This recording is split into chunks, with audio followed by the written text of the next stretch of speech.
Ya, doctora, podría empezar. Ok. ¿Ustedes cuántos son en total en toda la promoción? 103, doctora.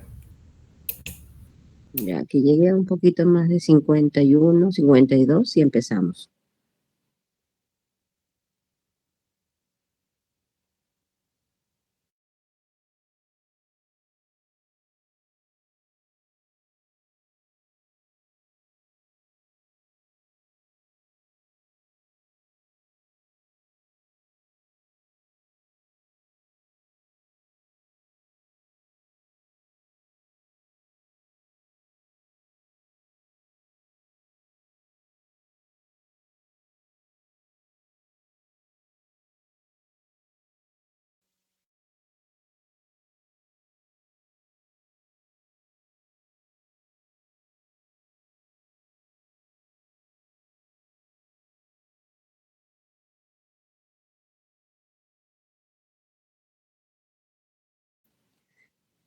¿Qué tal? Buenas tardes con todos. Disculpen la voz, pues estoy un poquito disfónica por lo que he estado con proceso gripal. Eh,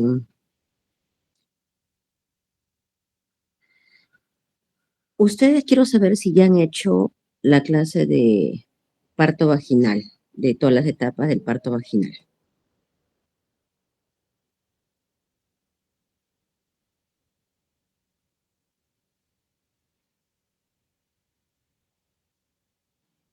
¿Ya han hecho la clase o todavía les falta complementar alguna clase?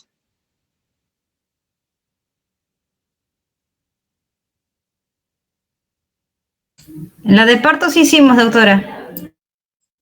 Ah, ya. Ok, entonces, bueno, ya como son 53, ahorita vamos a empezar la clase. Buenas tardes con todos.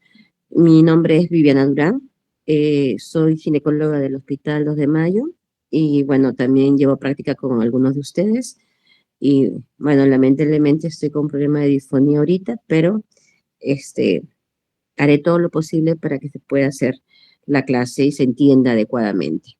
Disculpe que tuve que adelantar la clase porque mañana tengo guardia y mi guardia es diurna y justo siempre a esas horas de 2 de la tarde, 3 de la tarde, se mueve más la guardia y no quiero dejarlos con la clase incompleta, así que por eso preferí adelantar la clase. Después del parto vaginal, que nace el bebé, ya viene lo que corresponde al puerperio, ¿no? Nació bebé, salió placenta y comienza lo que corresponde al puerperio. Pasas el siguiente, por favor.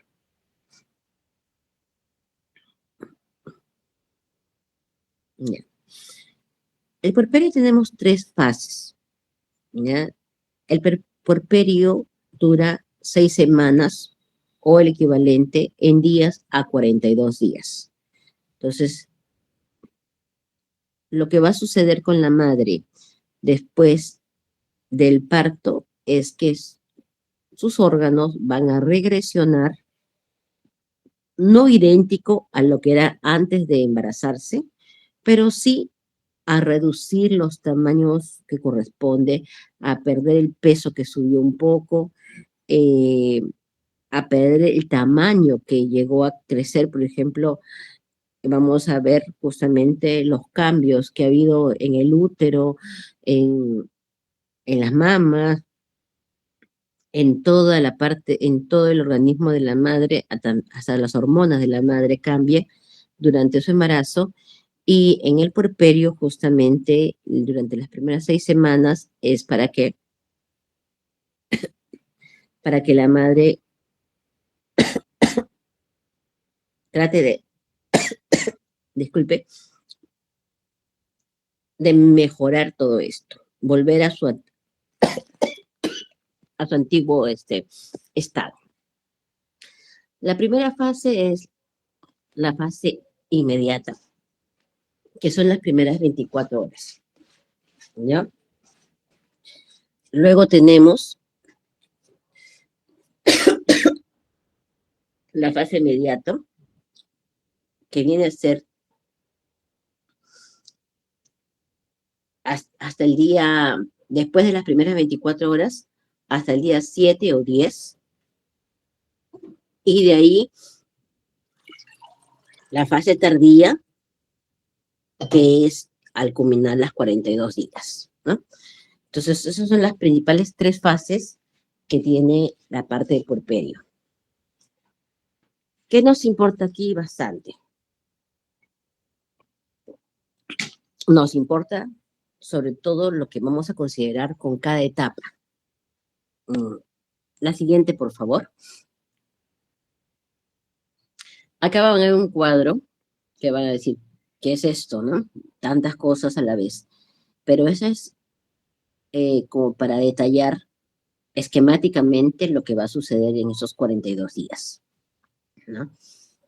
En el inmediato, las primeras 24 horas, el mediato, del segundo al séptimo o décimo día, y el tardío, del séptimo a décimo día hasta el día 42.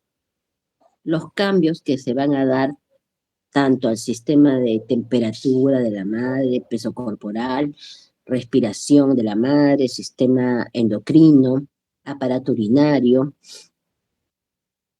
cambios locales, sobre todo a nivel uterino, ¿no? Y los cambios también en las mamas, ¿no? Entonces, avancemos la siguiente.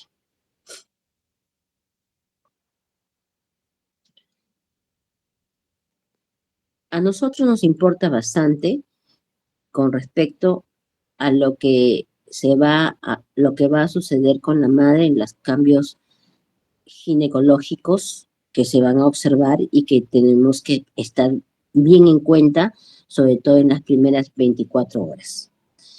Porque las primeras 24 horas donde se producen las atonías uterinas. Y si podemos de ser más específicos, es en las primeras 2 horas después del parto. En algunas entre las primeras 24 horas, otros antes de las primeras 2 horas. Pero es importantísimo poder revisar todo eso. Hay muchos cambios anatomofisiológicos en el puerperio que son locales y pueden ser generales. En los generales vamos a ver lo que es la temperatura. La temperatura en la madre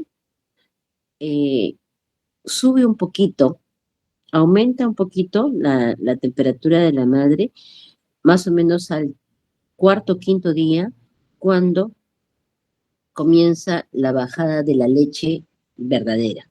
No el calostro, sino la leche. Puede subir a 38, 38,5 y no por eso voy a decir que es fiebre, sino que a veces puede ocurrir.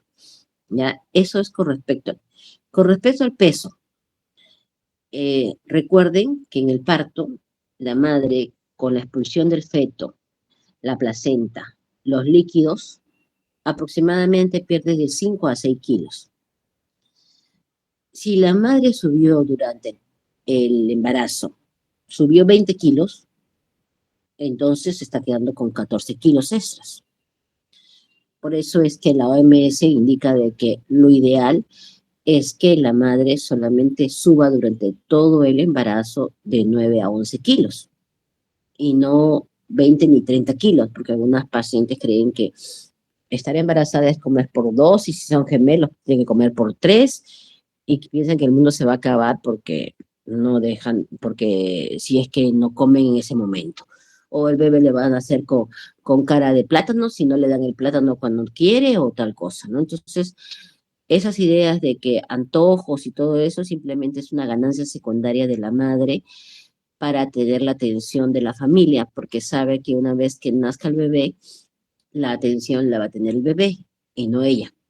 Ella va a ser consentida y todo durante el embarazo mientras que esté gestando, pero una vez que ya nace, el bebé va a ser el consentido. Entonces, la madre trata de a veces de inconscientemente o conscientemente de solicitar ese tipo de cosas a veces, ¿no? Como decir, antojos para que le hagan un poco de caso a la familia, ¿no? Entonces, pero el hecho de que esté embarazada no significa que tenga que comer por 2 ni por 3. Siempre se le dice, su comida normal y una presa más, o una proteína más, o un huevo sancochado más. es lo máximo que debe de comer. No debe de ingerir más carbohidratos de lo que normalmente consume. Porque si no, pues todo ese peso se lo va a quedar ella y cuanto más edad tenga, va a ser más difícil de que vuelva a su peso anterior de que estuviera embarazada. ¿Ya?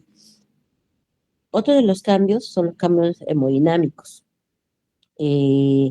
que consiste en una bradicardia que disminuye el gasto cardíaco y la tensión normal. La tensión arterial también normal se hace cada vez un poco más baja durante el puerperio. La respiración, se restablece la respiración, ¿no? Porque no hay el volumen del útero, el cual hace que el diafragma se eleve y pues la paciente tenga que hacer más respiraciones para poder realizar el intercambio gaseoso adecuado y pueda tener una buena oxigenación en todo su organismo. El sistema endocrino, hay disminución en los niveles de estrógeno, de progesterona, de FSH, LH, ¿no? La ovulación, no va a haber ovulación normalmente en los primeros meses, ¿no? Disminuye el colesterol, los triglicéridos, las proteínas, porque todo eso se va a ir para ir formando la lactancia, ¿no? En piel y mucosas va a haber estrías, las estrías van a quedar, las quedan rojas, van a quedar blancas nacaradas y a veces depende del color de la piel de la persona, se pueden poner un poco oscuras. En los cambios hemodinámicos puede haber anemia por dilución, ¿no? En los primeros días postparto, leucocitosis sin neutrofilia y descenso de las plaquetas. En los cambios locales puede haber problemas a nivel de las vías urinarias, ¿no? Traumatismos vesicales, vejiga con mayor capacidad para la insensibilidad a la presión interior, ¿no? Uretes y pelis renales se restablece entre la semana 2 y 8. La pared abdominal, la pared es blanda, flácida, puede haber desgarros musculares, hematomas, perineales, diástasis de los rectos, estrías persistentes. En la vagina decrece el tamaño de forma gradual de la vagina, reaparecen las arrugas en la tercera semana, se forman las carúnculas multiformes y el epitelio vaginal prolifera entre la semana 4 y 6. A nivel del útero, el útero poco a poco va involucionando. Y justamente eso lo vamos a ver. El puerperio inmediato, más o menos después de un parto o una cesárea, el útero está pesando casi 1 kilo, ¿no? Luego, en la segunda semana, pesa como un medio kilo. Y luego, poco a poco, va bajando su tamaño a 300 gramos y adquiriendo un tamaño normal entre la semana 4 o 6. Pero nunca llega a su tamaño anterior de una persona que no ha tenido hijos. Un útero de una nulípara no es la misma que de una multípara. Siempre hay un crecimiento extra mínimo, pero va creciendo con cada embarazo. También se dan lo que llamamos entuertos o contracciones, que consiste en contracciones uterinas dolorosas que van a provocar la salida de los lóqueos, ¿no? En el cuello uterino, la contracción es lenta, permanece permeable 2 dedos hasta el cierre del final de las primeras semanas. Y así se va regenerando, y los lóqueos también tienen una etapa en la que al inicio son hemáticos, luego macerosos, luego prácticamente albas, que son como secreción ligeramente transparente o amarillenta, más transparente o rosada, ¿no? Entonces, todo eso se va dando en el cambio de la mujer durante toda la etapa que corresponde. La siguiente, por favor.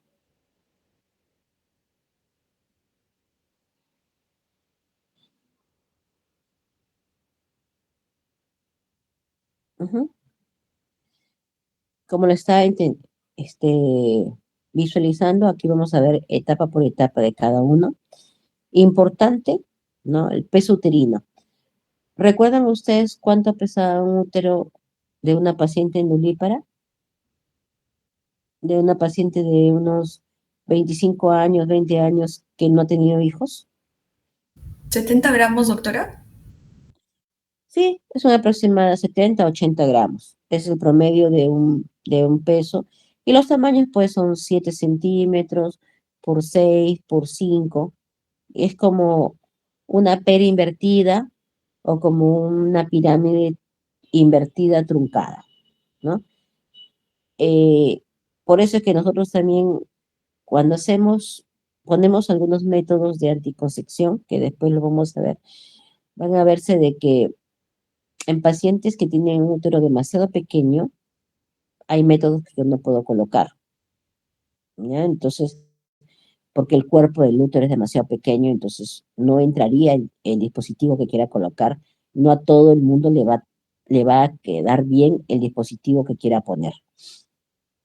Entonces, por eso es que siempre es bueno hacer un tacto vaginal, medir el tamaño del útero o hacer una ecografía y medir bien cuánto mide su cuerpo uterino, cuánto mide su cuello uterino. Entonces, así yo puedo saber el tamaño total del útero y puedo darme cuenta de que si voy a poner tal método o no. En el caso de en el útero, tenemos un peso de 1,2 kilos, 1,500 ¿no? Luego, como le dije, va a ir bajando. Algunos dicen 1 kilo. La idea es que baje la mitad en la primera semana, en los primeros 7 días. Y luego así, la otra mitad en la segunda semana.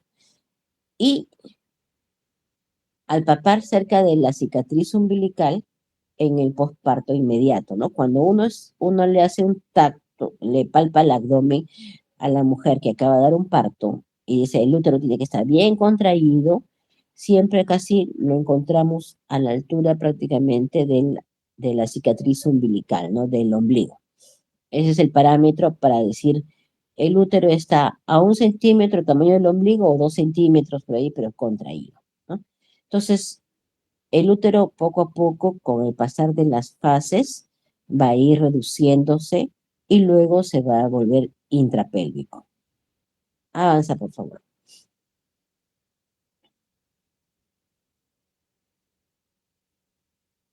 Ujú.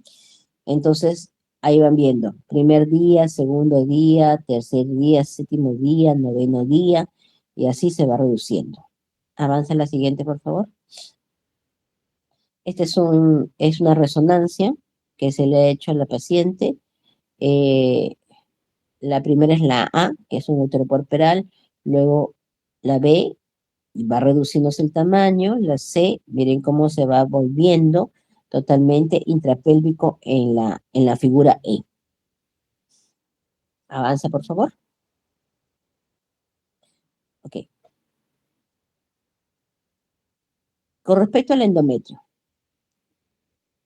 en el puerperio, el plano de desprendimiento placentario es la parte más superficial de la adhesiva esponjosa.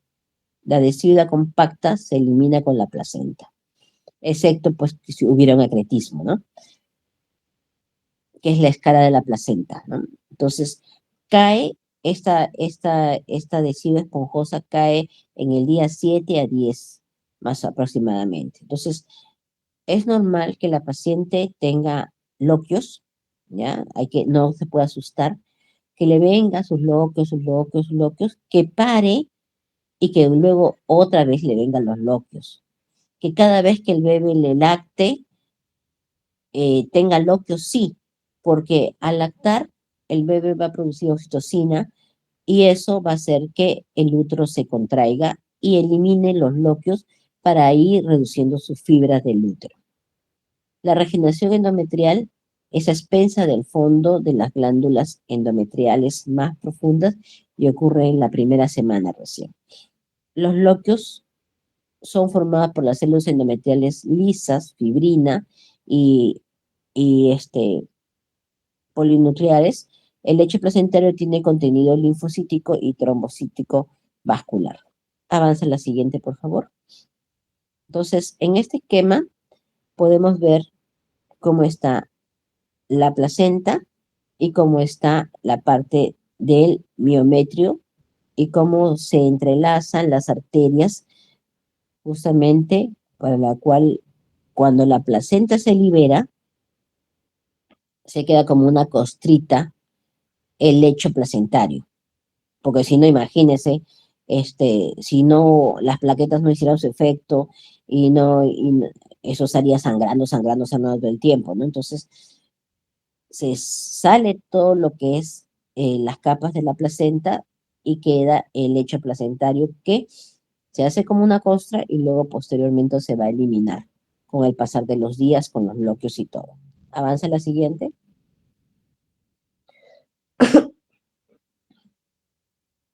Aquí tenemos la filtración leucocitaria, en la cual va a hacer que haya compresión y oclusión vascular, y eso va a hacer que se quede como una capita en la parte del endometrio, y luego poco a poco se forma como una escarcha, una capa que cubre como una parte eh, como una escara, digamos. Avanza a la siguiente, por favor.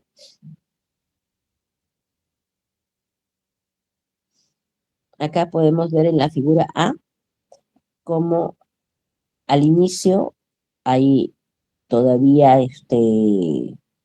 sangre, el lecho vascular y todo, y en la figura B cómo se va a reduciendo la parte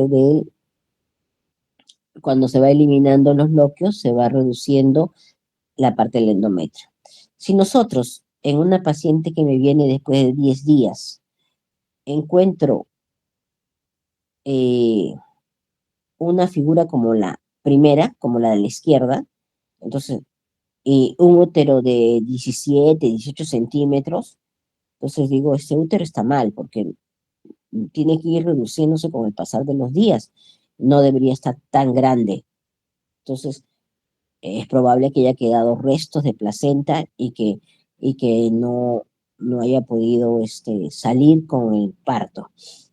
Ahora, si por A o B la paciente está haciendo fiebre, entonces yo tengo que ver y es fiebre comprobada con 38, 39, 40 de temperatura, y está con lóqueos con mal olor, no huelen a sangre, sino huelen como a pescado podrido, entonces significa de que ha quedado restos. Y yo tengo que, aparte de hacer la revisión de las mamas, de que no haya hecho una mastitis u otra cosa, que no tenga otro factor de riesgo, hacer una revisión de, de episorrafia, de todo lo que tenía que hacer, y los desgarros que haya podido haber de la vagina, tengo que revisar y tengo que oler los lóqueos que están saliendo del endometrio. Entonces yo tengo que limpiar la vagina y tengo que oler, tengo que poner una gasa y decirle a la paciente que puje y oler esos lóqueos, tratar de ver que la gasa me seque los lóqueos de adentro del útero, ¿no? Y según eso, si es que eso huele como a pescado podrido, significa que hay una infección y que algo debe haber quedado adentro, alguna membrana o algún resto. Porque si no, lo normal es que el útero se vaya reduciendo y se vaya poniendo como la figura B, ¿no? Que se va reduciendo de una distancia de 15 a 8 y así se va reduciendo el endometrio. Y no quede como si tuviera sangre adentro. Pasa a la siguiente. En el caso del útero, si yo estoy pensando de que la paciente tiene restos o algo, normalmente yo, antes de darle el alta, porque en un parto le doy a las 24 horas, Si ha sido un macrosómico por parto vaginal, igual le debo quedar las 24 horas, pero tengo que darle pues con algunos medicamentos para que ayude a reducir el sangrado y que no se vayan a atonía la paciente. Entonces, siempre al alta yo tengo que evaluar a la paciente que se va de alta. No que simplemente le diga, ay, ya señora, se vaya de alta y tal cosa. No, tengo que hacerle un tacto y ver realmente el tamaño del útero. Otra cosa más, uno tiene que decirle a la paciente que se bañe todos los días. El hecho de tener un parto no significa que no se va a poder bañar, que no puede agarrar el agua, ni nada por el estilo. No hay ninguna prohibición para que la paciente se bañe todos los días, porque hay pacientes que a veces, por eso les digo, tienen que ver cuál es el sangrado de adentro, porque hay pacientes que no se bañan y están con su toalla higiénica, a veces no tienen ni para cambiarse, están con la misma toalla higiénica todo el día, eso huele mal, a veces vienen después de varios días y dicen que hay que huele mal su sangrado, y uno ni bien digamos, va a examinar, hay mal olor, pero el mal olor es de afuera, porque no se ha bañado, no porque huela mal adentro en el mismo útero. Entonces hay que saber el motivo por la cual corresponde a cada paciente. Entonces por eso le digo, una de las indicaciones del alta es decir, baño diario. No se tiene que pelear con el agua, para nada la paciente. Hay pacientes que piensan que no, que ya han dado parto y que no pueden. Antes se decía pues que no deberían de bañarse ni nada los 42 días que era el puerperio, que solamente se lavaba, nada más, y que no, y que si no les iba a dar alguna alteración en su puerperio, o se les iba a cortar el leche o algo, y esos son mitos nada más. Con respecto al cervix, el cuello del útero, como ustedes habrán visto en el trabajo de parto, el cervix lo que se hace es se adelgaza y luego se va borrando, ¿no? Se va alargando hacia atrás, hacia el costado, para dejar que pase en la cabeza del bebé. Pero algunas pacientes, ese cervix se lacera, se congestiona y demora aproximadamente 3 a 4 días en recuperarse. Algunos hasta se laceran y hay que ponerle puntos porque si no sangra durante el puerperio, ¿no? El orificio cervical interno, ¿ya?, se cierra a las 2 semanas y el orificio cervical externo lo hace más lentamente. Entonces, el interno se cierra a las 2 semanas y el orificio cervical externo demora un poco más. La vulva, que es edema, ¿no?, que por todo el trabajo de parto, por el pasaje del bebé y todo, recobra su aspecto en la primera semana. Y la vagina tiene un aspecto hipoestrogénico, sobre todo si la mamá da de lactar. Si la mamá da de lactar, la vagina tiende a ser un poco pálida, ¿no?, y un poco seca, porque más aumenta la progesterona y porque está dando de lactar la madre. El suelo pélvico se recupera más lentamente. Eso va a depender de el traumatismo que se haya ocurrido durante el parto. En la sierra, la mayoría de niños tienen poco peso, sobre todo la gente del campo. Me refiero a la gente del campo, ¿no? Las mamás trabajan con su embarazo, siguen yendo a cultivar y todo, y como hacen jornadas de trabajo y todo, los bebés pesan 2.500, 2.700. Entonces, no sufre mucho el piso pélvico para el parto porque el bebé no es tan grande. El problema es cuando los bebés pesan 3.500, 3.700, 3.800, 4 kilos o más de 4 kilos. y nacen por vía vaginal. El piso pélvico puede caerse, ¿no? Y provocar incontinencia urinaria posteriormente con el pasar del tiempo. La pared abdominal se forman las estrías, hay diástasis en los rectos, dependiendo de cuánto ha sido la altura uterina de la paciente, ¿no? Las alturas uterinas normales están en 33, 34, hasta 35 podría ser y la paciente no, los músculos no se abren demasiado, ni hacen diástasis, ni hacen tanto problema abdominal ni hernias. Pero si las alturas uterinas son demasiado grandes, 38, 40, pues obviamente no hay pared abdominal que resista esa altura uterina, sobre todo si son gemelos o trillizos, ¿no? Y de todas maneras va a formar en la paciente la misma distensión, va a provocar las estrías de la piel y la diástasis de los rectos, que eso le va a provocar molestias posteriormente a la paciente después de su parto. Bueno, el peso, considerar el feto, el gasto cardíaco, la diuresis, etcétera, retorna aproximadamente 6 meses después, pero eso va a depender de la lactancia que dé la madre. Avanza, por favor. Aquí ven una foto.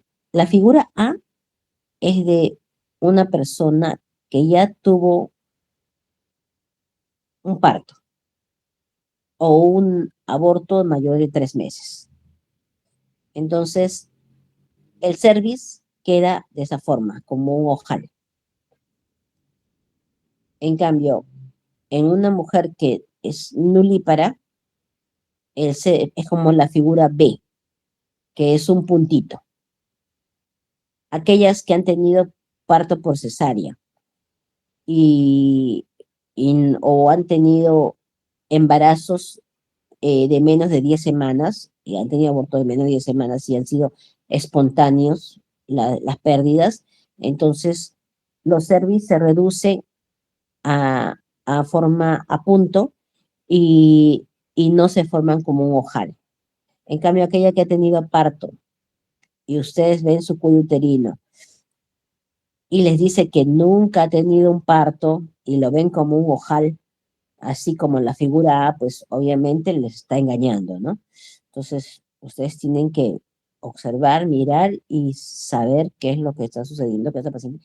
¿Por qué engaña? Porque no tendría por qué engañar, somos un médico, ¿no? O porque probablemente ha ido con la pareja y a la pareja le ha dicho de que no, de que ella no ha tenido hijo nunca y que no, y que es su primera pareja y tal cosa, ¿no? A veces es así, por eso es que en algunos casos yo primero les digo que entre la paciente primero, les hago algunas preguntas primero y después ya que entre la pareja si es que tiene que entrar, ¿no? Avanza por favor la siguiente. Los cambios hemodinámicos con respecto al gasto cardíaco. En el preparto incrementa un 35 a 40%, más o menos el gasto cardíaco, unos 250 mililitros. En el puerperio se mantiene elevado entre las primeras 24 a 48 horas. Hay un cuidado cardíaco, sobre todo en aquellas que tienen insuficiencia cardíaca nivel 4. Disminuye y alcanza valores casi normales en casi todos los, a partir de las semanas 6 a 8. Puede haber también ocurrir con la resistencia vascular periférica y frecuencia. Recuerden que aumentan más las varices con el embarazo, con cada embarazo aumenta más, así que tienen que tener cuidado aquellas que tengan varices vulvares para ver si la vía de parto puede ser vía vaginal o no, porque si algunas varices vulvares están justo en la zona donde puede romperse durante el parto, entonces hay que tener mucho cuidado porque una varices vulvar, al al salir la cabeza del bebé y romper las varices, se va a provocar un sangrado prácticamente similar a un parto, a una cesárea. Así que hay que evaluar bien si la paciente refiere de que tiene varices y hay que revisar la vulva al momento de examinarla cuando esté cerca al trabajo de parto para decidir bien el medio de parto, ¿ya? Hay que tener cuidado en el aspecto del gasto cardíaco con respecto a las pacientes que tienen problemas de enfermedad coronaria. Eh, Aquellas pacientes que tienen, por ejemplo, trasladación de grandes vasos, tetralogía de Fallot o una insuficiencia cardíaca grado 4 a más, porque estas pacientes a veces eh, su cuerpo no es compatible con un embarazo y estas pacientes tienen una posibilidad de fallecer muy alta justamente en el momento después del parto.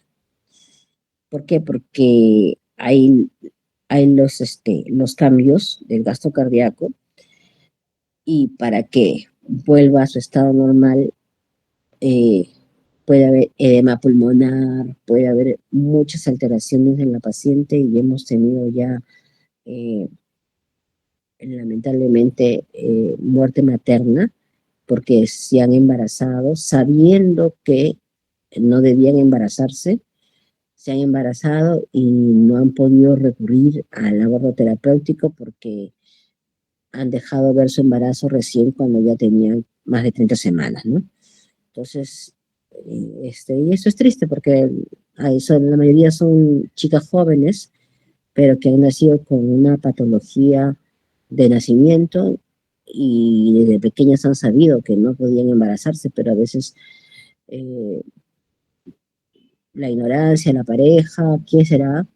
Que creen que, este, que va a suceder algo así, que un milagro, que no va a ocurrir nada, pero la mayoría, la verdad que en la primera semana, después del parto o la cesárea, este, más del 80% fallecen en madres jóvenes. Ya hemos tenido en el hospital, como somos un hospital de referencia de cardiología, vienen de todo el país pacientes con problemas cardíacos a tener su bebé en nuestro hospital porque tenemos la unidad de coronaria. Y entonces, pero a veces se ha tratado de hacer todo por ellas, pero lamentablemente a veces no se ha podido.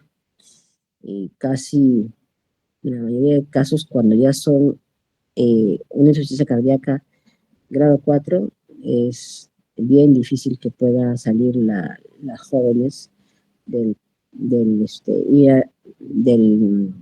puedan, digamos, salir del puerperio, ¿no? Y, y la mayoría de veces se ha tenido que interrumpir la gestación a las 33, 28 semanas, ¿no? Porque ya no daba más la gestación y la paciente pues se comprometía cada vez más, ¿no? Así que hay que tener mucho cuidado con esas partes, sobre todo aquellas pacientes con problemas cardíacos. Avanza, por favor. Los factores de coagulación en preparto se incrementa la hipercoagulabilidad.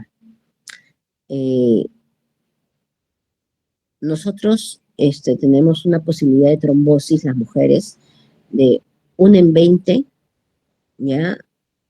Con respecto a cuando uno se embaraza.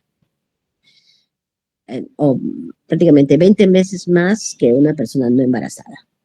Cuando usamos un anticonceptivo como el estrógeno o combinado o progesterona, tenemos una posibilidad de 1 en 5 de hacer trombosis. Pero el embarazo por sí es un factor trombogénico muy grande. Entonces, el incremento es 1 en 20. Entonces, en aquellas pacientes que tienen problemas de factores de coagulación, hay que ver mucho, sobre todo, la parte, la, la parte basal de la mamá, ¿no? Porque esto puede traer o abortos continuos, ¿no? O problemas de trombosis pulmonar, otro tipo de trombosis, sea cerebral, ¿no? Y todo eso. Así que hay que tener demasiado cuidado. En el puerperio se mantienen elevados 1 a 2 semanas posparto. Se mantienen aumentadas también las plaquetas, aumenta la actividad fibrinolítica. Entonces, ¿por qué? Porque tienen que reducirse el útero, reducir diferentes partes para volver al estado anterior, ¿no? Entonces, tiene que haber mayor coagulación para que pueda haber no sangrado y se pueda reducir los órganos que están demasiado grandes. Avanza la siguiente. Los cambios hemodinámicos. La marcada leucocitosis y la trombocitosis en los primeros días postparto. Esta leucocitosis, por si acaso, es sin desviación izquierda. Puede llegar a 12.000, 15.000, 20.000, que es el límite, ¿no? Pero abastonado 0. O abastonado 1%, pero no me llega a más de 500 en valor normal, ¿no? Entonces, yo sé que entonces esta paciente no tiene un problema de infección. Entonces, es por toda la remodelación que se está dando en su organismo por el mismo proceso del parto. La hemoglobina y el hematocrito disminuyen moderadamente hasta un 16%. Obviamente, en un parto vaginal, la mujer normalmente pierde promedio de 300 a 500 centímetros de sangre. Y en una cesárea pierde entre 800 a 1000. Es 1 litro prácticamente que puede perder la mujer durante una cesárea. Entonces, si la mujer de por sí está anémica, porque la mayoría de pacientes nuestras a veces vienen con 10, 11, 9, así de hemoglobina, entonces imagínense, se procede una cesárea, se le cae la hemoglobina a 7 o a 6, ¿no? Dependiendo de cómo esté. Entonces, y para remate, aquellas que no deben sangrar son las que sangran más, por múltiples factores, porque tienen cesáreas previas, tienen placenta previa, o otro tipo de factores, o son preclánticas, y entonces hay que ver todos los factores que puedan ocurrir. La siguiente.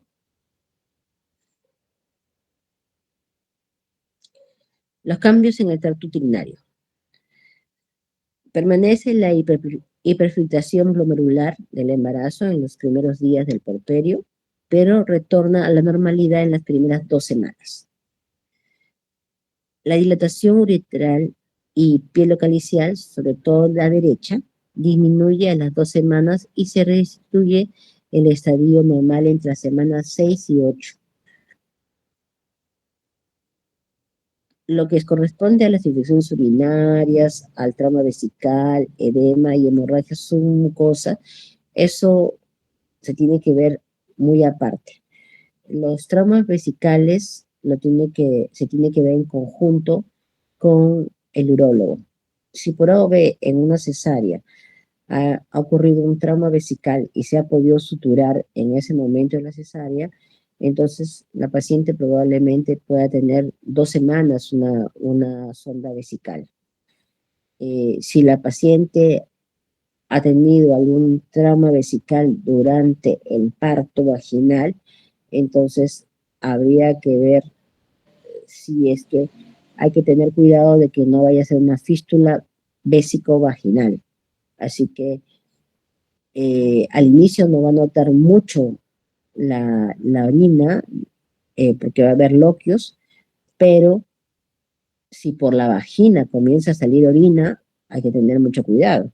Entonces, sobre todo en aquellos bebés grandes que van a hacer ruptura de toda la zona vaginal, ¿no? Entonces puede ser ruptura, desgarros y todo eso. Entonces hay que revisar bien cómo se sutura, que no se esté perdiendo orina por la vagina y y en tal caso llamar al urólogo para revisión de la paciente en caso de cesárea, porque a veces está todo pegado, a veces pelvis congelada, no sabes ni cómo vas a sacar al bebé, porque está todo pegado por cesáreas previas.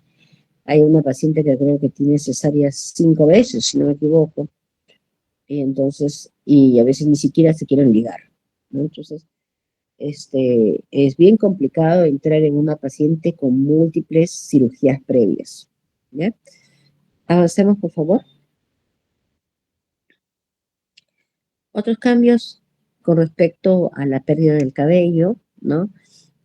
Eh, Ocurre porque justamente se da el bajón del estrógeno, solamente queda más que todo la progesterona, y por eso también hay la pérdida de cabello. En todo el embarazo, la madre pierde densidad ósea, a predominio del cuello femoral, y es reversible más o menos aproximadamente en los siguientes 2 años. Si la madre no se embaraza en los siguientes 2 años, recupera toda esa pérdida ósea que ha tenido durante el embarazo. Pero si la madre se embaraza inmediatamente antes de que su niño cumpla los 2 años, entonces nunca va a recuperar lo que en un momento perdió y va a seguir perdiendo densidad ósea, ¿no? Entonces a corta edad va a ser osteoporótica, definitivamente. Puede haber cambios de depresión y cambios emocionales que son frecuentes. Sí, la depresión postparto se puede dar, y no es que la madre no quiera el bebé, sino que hay demasiada bajón hormonal que le va a provocar a la misma madre ni siquiera ella tener el ánimo de asearse, ni de verse, ni querer ver a nadie y todo eso. En esos casos nosotros tenemos que actuar junto con el psiquiatra para poder ayudarla. Avanza, por favor, la siguiente. Ujú. Con respecto a las hormonas, el estrógeno y la progesterona caen bruscamente, y al 10.º día la progesterona es idéntica a la fase proliferativa. Las gonadotrofinas se mantienen ligeramente elevadas en la madre que da de lactar, porque si la madre por algún motivo no da de lactar, entonces inmediatamente empieza un ciclo menstrual, ¿ya? Los niveles elevados de prolactina en la gestación tienden a disminuir aún en la que da de lactar, aumentando con cada succión. Si la madre no da de lactar, puede recuperar la función ovárica muy rápido en las siguientes 2 semanas, es decir, puede ovular inmediatamente, no de lactar, inmediatamente a las 2 semanas ovula, y a las otras 2 semanas ya está menstruando. Entonces, ¿en quiénes van a ocurrir eso? En aquellas pacientes que no se les permite dar de lactar, o aquellas que no quieren dar de lactar, ¿no? Entonces, ¿a quién no se le permite dar de lactar? A aquellas pacientes, por ejemplo, y eso lo vamos a ver en la siguiente clase, pero una de las pacientes que mayormente no se les da de lactar en nuestro país, o no en todas partes, en nuestro país, por ejemplo, la paciente que tiene VIH, hepatitis, ¿no?, activa, no da de lactar, y entonces ellas usan lactancia artificial, y en esas pacientes hay que indicar que la paciente puede inmediatamente salir gestando. Así que la idea es que, que use un método que también lo vamos a hablar en el transcurso de la otra clase, para que pueda no inmediatamente activarse el ciclo ovárico. La siguiente. Con respecto a los loquios, miren el aspecto de los loquios rubra, que son a los primeros días, que son prácticamente rojos, los loquios cerosos, ¿no?, que son entre el tercer a cuarto día, y los loquios alba, que prácticamente son medio transparentes a ligeramente amarillito, que son después de los 10 días. La siguiente.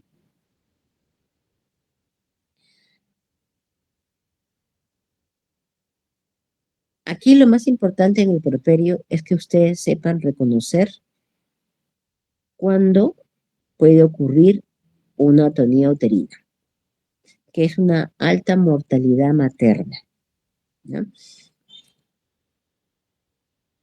En las primeras 24 horas es muy importante, pero las primeras 2 horas son cruciales. Por eso es que nosotros las tenemos a las pacientes en, en tanto como puerperio de cesárea como puerperio de parto vaginal, las tenemos en centro obstétrico vigilando cada media hora sus funciones vitales, presión, frecuencia cardíaca y sangrado y temperatura. Entonces, las observamos, evaluamos que el útero esté bien contraído, que no haya sangrado masivo, y entonces, después de eso, recién las podemos mandar al piso. Si por A o B nosotros observamos de que está un poco que si hay sangrado, todo eso, tenemos que revisar por qué motivo estaría en sangrado. ¿Es problema de útero? ¿Es problema de un desgarro cervical? ¿Es problema de un desgarro vaginal? ¿No? ¿Qué está ocurriendo por la cual está produciendo un sangrado mayor de lo que corresponde? Como le dije, en un parto, 300 a 500, y en una cesárea, lo normal es de 800 a 1000. Si ya sobrepasa esos valores, entonces yo pienso que puede ser una atonía uterina. Tengo que evaluar que no haya restos, que no haya desgarros cervicales o que no haya problemas en desgarros en el canal del parto en la vagina, ¿no? ¿Qué puedo usar?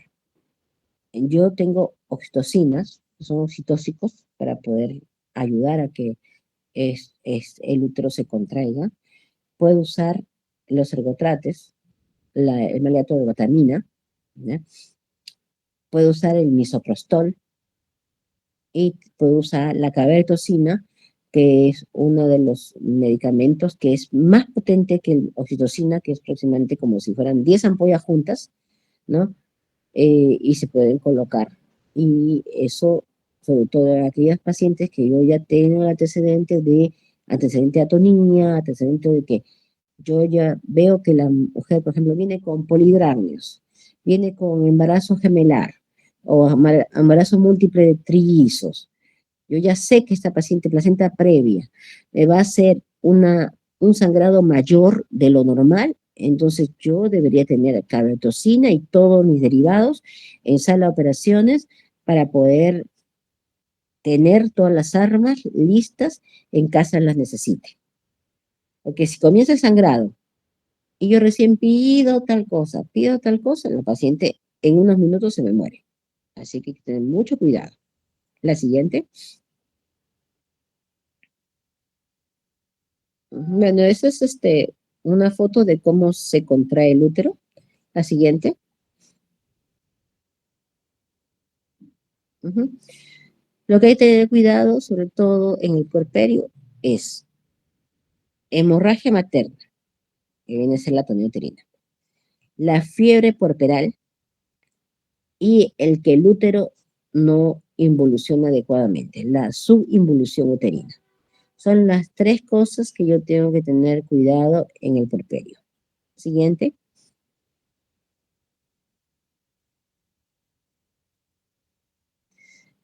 Prevención del OMS para hemorragia materna. Uso de uterotónicos como la oxitocina. Manejo activo del alumbramiento. Nosotros, como ustedes han visto, si algunos de ustedes han visto un parto, ¿han llegado a ver algún parto? ¿Alguno de ustedes? En estas 3 semanas que están. Sí, doctora. Se han visto. Han visto que la licenciada de obstetricia, ni bien sale el hombro, el hombro, el primer hombro del bebé, le ponen a la mamá oxitocina. ¿Han llegado a ver eso? ¿Se han dado cuenta?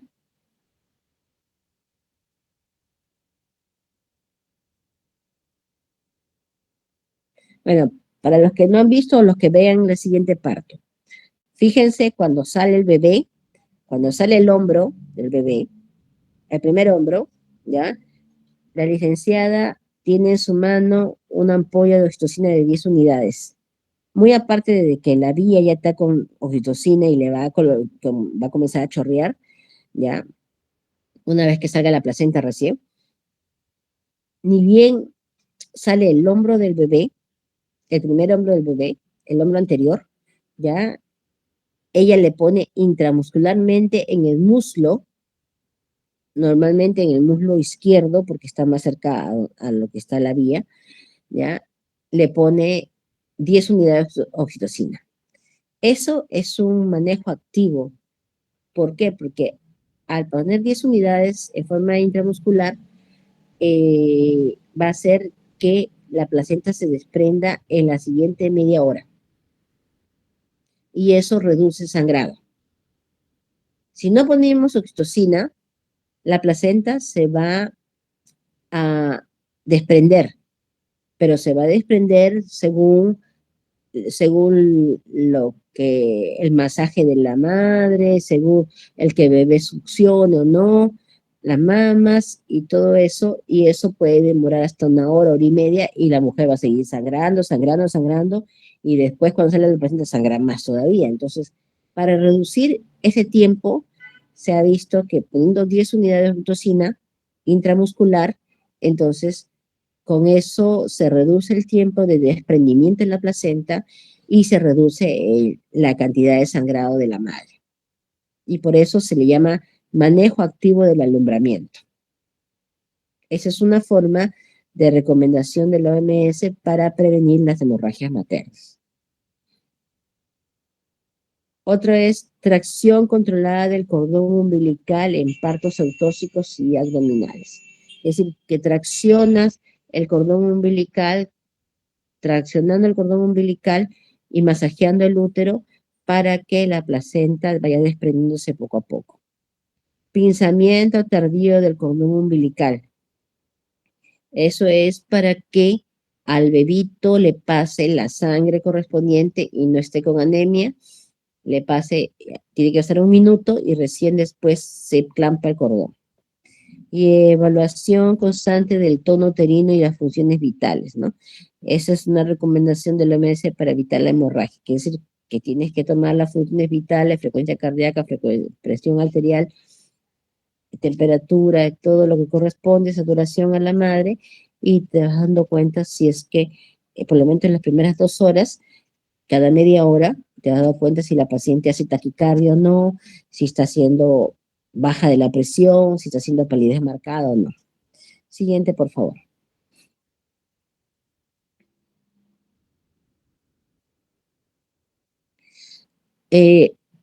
La calidad de la oxitocina tiene que ser eh, en buenas condiciones. La oxitocina tiene que, no sé, se deteriora si se expone a más de 30 grados. Entonces, no sé si habrán dado cuenta de que hay un friobar ahí en sala de partos. Ahí tienen las oxitocinas, para que no pasen de los 30 grados la oxitocina y no pierda su efectividad, ¿ya? No debe digamos, en ningún momento debería haber eh, un cierre de la cadena de frío, ¿no? Entonces, la oxitocina puede almacenarse a temperaturas ambientes, pero siempre y cuando las temperaturas sean menor de 30 grados. Y sabemos que en muchas partes de nuestro país las temperaturas son más elevadas, sobre todo en el norte y en la selva de nuestro país. Así que, de preferencia, debe tener una cadena de frío. Avanza la siguiente, por favor. Si no, el medicamento pierde su función. Con respecto a la teniuterina, la historia de una teniuterina, tenemos que prever justamente que no haya atoniuterina en la mujer. Entonces, ¿qué hacemos? Primero tenemos que saber la parte obstétrica, los antecedentes obstétricos de la madre. ¿Qué edad tiene y cuántos hijos tiene? ¿Cuántos embarazos ha tenido? ¿Cuántos ha tenido a término? ¿Cuántos han sido abortos? ¿Cuántos han sido pretérminos? ¿Cuántos han sido mola o o han terminado en, en ectópicos. ¿Qué cesáreas tiene? Cicatrices. Si ha tenido placenta previa, si ha tenido partos prolongados o precipitados, si hay sobredistensión del abdomen, si ha habido infecciones. Todo eso hace que si vamos viendo y vamos observando que la paciente tiene más de 2 o 3 factores, significa que es una paciente que me puede hacer atonía uterina, ¿no? Por ejemplo, el día sábado ligado, se ha hecho un BTV puerperal a una paciente que era su sexto hijo. 31 años, su sexto hijo. Ningún aborto, gesta 6 para 6006. Definitivamente le hemos ligado, ¿no? Entonces, después del parto, 2 días después ha sido la ligadura. Entonces, pero es así, y la joven ha tenido, pues, gestaciones desde los 14 años, y tiene 31, y ya tiene 6 hijos. Entonces, es un factor de riesgo por la gran paridad, ¿no?, de hacer atonía uterina. Por la paridad. No tenía cesáreas, no tenía placenta previa, no tiene partos prolongados, no tenía sobreextensión porque sus bebés han sido más o menos 3 kilos, 3,200, 3 y tanto. No tenía infecciones, pero solo por la paridad ya era un factor de riesgo para atonía uterina. Avanza, por favor.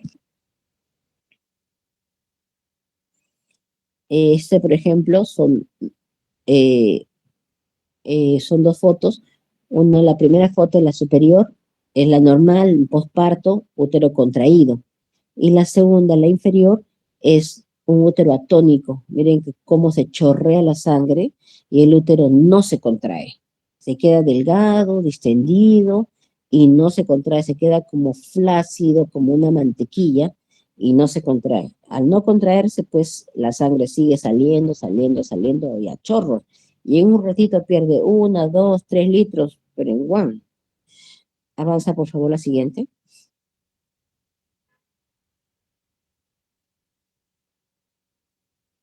Las causas más comunes de atonía, de sangrado en una paciente son falla en la contractura uterina, atonía uterina, el 90%. El trauma del canal de parto, ya sea cervix o desgarro vaginal, el 7%. Y retención de restos placentarios y trastorno de la coagulación, un 3%. La siguiente.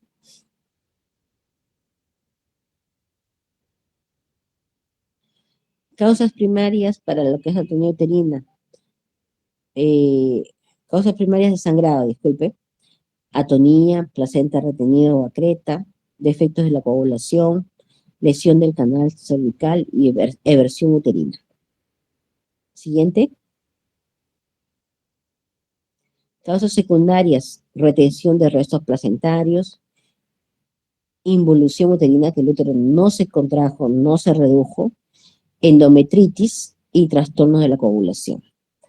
Nosotros tenemos que decirle a la paciente que son 42 días de puerperio. Son 42 días, señora, que no haga de relaciones sexuales. ¿Por qué razón? Hemos visto que el orificio cervical interno se demora 2 semanas en cerrar y el orificio cervical externo se demora mucho más de 2 semanas, hasta 4 semanas o más. Entonces, si la paciente tiene relaciones sexuales, ¿ya?, y dice, está tratando de lactar, no voy a salir embarazada, entonces no usa un preservativo, entonces los gérmenes de la vagina van a ir al útero. Y el útero puede provocar, por los bloques que todavía existen, ¿no?, que es un caldo de cultivo, puede hacer una endometritis. Entonces, por ese motivo es que se le dice a la paciente que nada de relaciones sexuales en 42 días. Se los digo porque hay pacientes que a veces se sienten bien, Han sido cesareadas, no han dado parto vaginal, se sienten regias y al mes ya están teniendo relaciones sexuales. Y después vienen, ay, estoy con flujo, con mal olor, me duele toda la pelvis, no sé cuánta cosa. Y dices, debe ser la cesárea, ¿no? Y realmente, pues, no es su cesárea, sino que ha tenido relaciones antes del tiempo que corresponde. Y la cesárea está bien. El útero está contraído, todo, no hay loquios con mal olor ni nada, pero la señora se le ocurrió tener relaciones sexuales antes del tiempo que corresponde. Entonces, hay que explicarle muy bien a la paciente para que no cometan esos errores. La siguiente, por favor. El manejo del puerperio inmediato. Las primeras 2 horas son críticas, como le dije, por la hemorragia materna y el shock que puede complicarlo.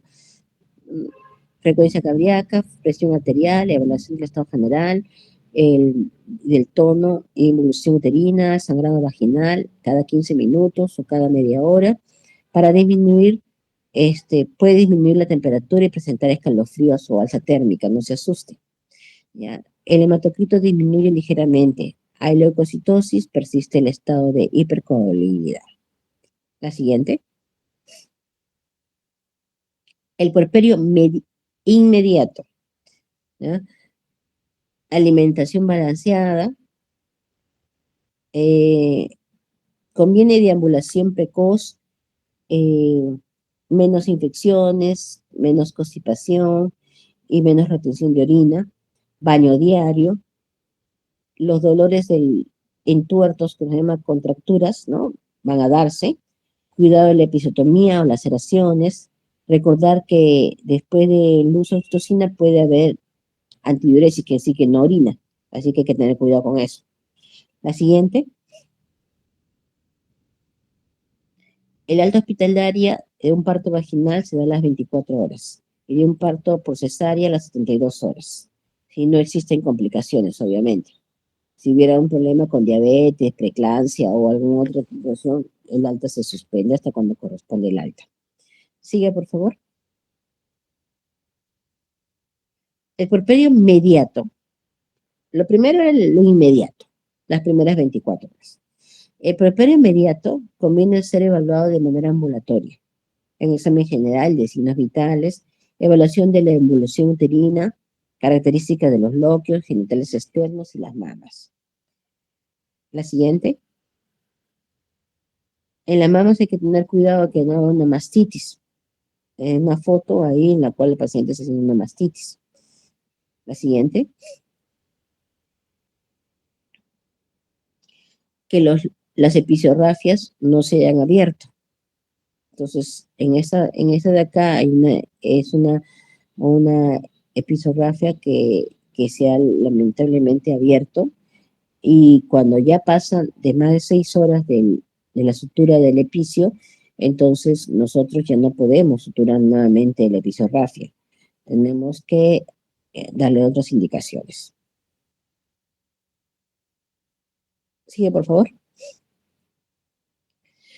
Y puede haber dehiscencia postcesárea infectada. Puede ser una fasciitis, por el lado derecho, ¿no? En la cual se ve todo negro, y puede haber una infección de herida operatoria terriblemente. Así que hay que tener mucho cuidado. Avanza, por favor. El puerperio tardío, valorar las secuelas del parto, ofrecer la anticoncepción y otros consejos de promoción de salud, ¿no? Sobre todo, indicar que tiene que esperar mínimo 2 años para tener otro bebé, ¿no? Si es que ella quiere estar bien, recuperar toda su proteína, recuperar sus huesos, recuperar todo su organismo para poder tener otro bebé en mejores condiciones, ¿no? Sigue, por favor. Como le dije, puede haber fístulas entre el recto y la vagina y fístulas entre la vejiga y la vagina. La siguiente.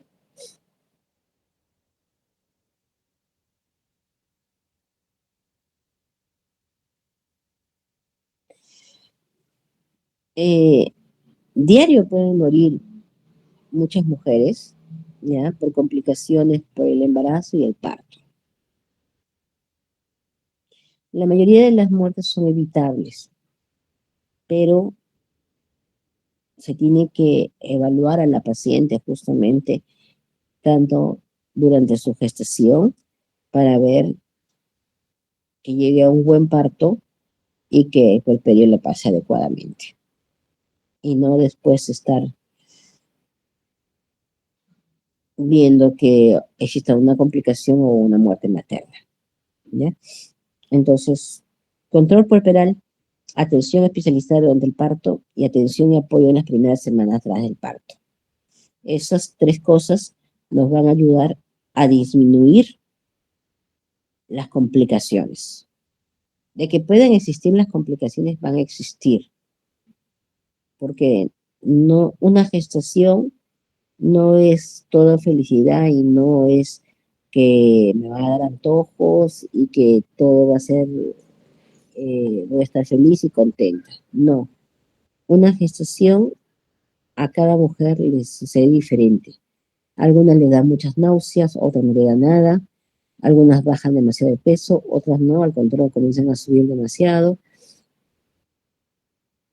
A algunas les da diabetes gestacional, les da preeclampsia, les da el hipotiroidismo, les aumenta el hipotiroidismo, el hipotiroidismo subclínico, les da la artritis, les da de todo durante el embarazo o justo hasta hemos tenido pacientes que han tenido que dializarse durante el embarazo porque justo les vino con una insuficiencia renal crónica en su embarazo.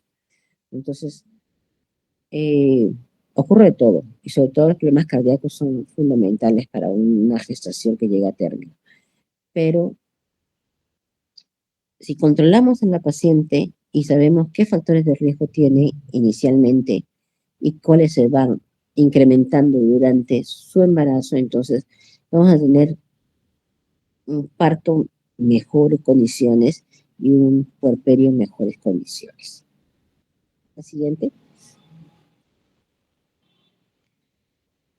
Las causas principales de muerte materna son las hemorragias graves, ¿no?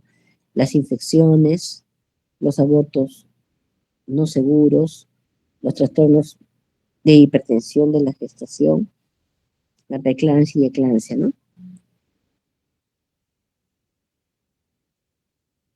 Una hemorragia puerperal no atendida en una mujer sana puede matarla en 2 horas. Casi todas estas muertes son evitables, pero si son sitios que están demasiado lejos y que no pueden ser trasladadas, ahí sí es un problema mayor. Uh-huh. Les digo porque también por desgarros, no solamente por atonía uterina se han muerto las mujeres, sino también por desgarros vaginales que han llegado a ser hematoma hacia el colon y a veces no se han percatado y al final cuando se han percatado ya era demasiado tarde y ya no podían hacer nada, ¿no? Y de repente falleció la paciente, ¿no? No ha sido en nuestro hospital, ha sido en otro hospital, la maternidad de Lima, pero ocurre en todos los hospitales, no solamente nosotros, sino todos. En todos, aquel que no tiene complicaciones es aquel que no atiende nada, obviamente. Pero justamente se trata de evitar ese tipo de cosas. Si yo tengo un trabajo de parto demasiado prolongado, ¿qué puedo pensar? Que este bebé, que ya se me saturaron todos los factores de oxitocina y que cuando nazca ese bebé me va a hacer atonía. Es lo más probable que debo pensar. Entonces, si yo voy a entrar a la sala con esa señora, entonces tengo que entrar con toda la medicación correspondiente y hasta con la posibilidad de extraerle el útero. Porque primero es su vida, no es su útero. Primero es que ella esté viva para que pueda criar a su hijo. No es la prioridad el útero. Si lo puedo salvar, bien. Y si no lo puedo salvar, primero es la vida de la mujer, definitivamente. Porque muere una madre, una familia totalmente desintegrada. La siguiente, por favor. Bueno, ¿hasta allí alguna pregunta, chicos?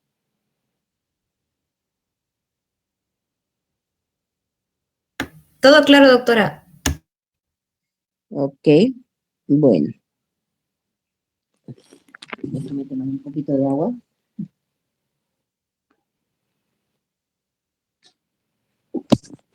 Eh, Ahora con respecto a lo que es lactancia materna. Ya. Lactancia materna, sigamos. Obviamente, la OMS recomienda la lactancia materna exclusiva durante los primeros 6 meses. Luego se introduce alimentos y bueno, y como complemento la lactancia materna por 2 años para poder pasarle todas las inmunidades por la lactancia materna. La lactancia debe comenzar en la primera hora de vida, ¿no? Es el contacto piel a piel, una lactancia precoz, ni bien nace el bebé. La materia debe ser a demanda, cada vez que el niño lo pida, día, noche, normalmente es cada 2 horas, y debe evitarse los biberones y chupones. La siguiente.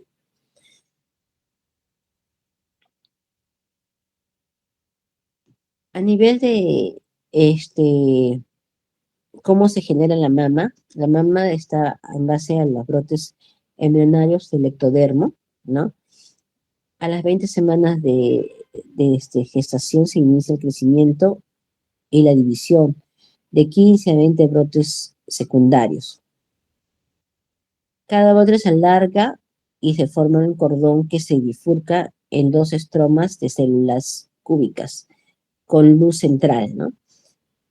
En la parte interior tiene el epitelio secretor y en la parte externa el miopitelio eyectivo, ¿no?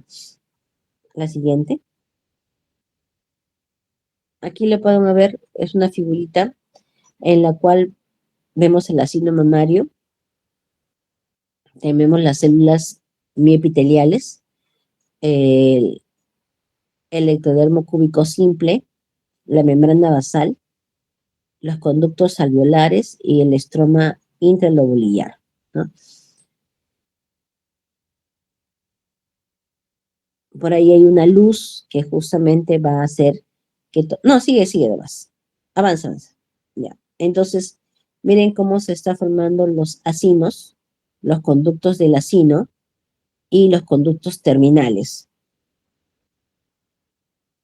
Y esto va a producir en los conductos segmentarios, los conductos galactóferos y al final va a terminar en el seno galactófero y el pezón.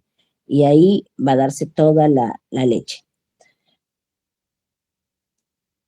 Ven que los acinos son los que están más al fondo de la mama. Entonces, para que se vuelvan a llenar, porque el bebé lo único que agarra es el pezoncito y ahí comienza a lactar, jala todo lo que está en los conductos. Pero para que los acinos se vuelvan a llenar, tiene que salir la leche final. La leche final de la mama, la más externa, tiene que salir hacia la parte de los conductos, ¿no? Entonces, cuando la madre da de lactar, tiene que tomarse 15 minutos en una mama, 15 minutos en la otra mama, y cuando vuelva a dar de lactar, tiene que empezar en la mama que terminó. ¿Para qué? Para que jale toda la leche final y se vuelva a crear más leche. Porque si no, solamente está jalando la leche que está en los conductos y la leche final no se está jalando, entonces no se forma tanta leche. ¿Más o menos me entendieron? Sí, doctora. Ya. Esa es la recomendación que siempre dan las licenciadas a las madres para que puedan saber cómo dar el lactar, ¿no? 15 minutos en uno, 15 minutos en el otro, y cuando comience la siguiente lactada, va a dar de lactar en la última mama que han lactado. La siguiente, por favor. Sí. La producción de estrógeno desarrolla la mama en la telarquía, ¿ya?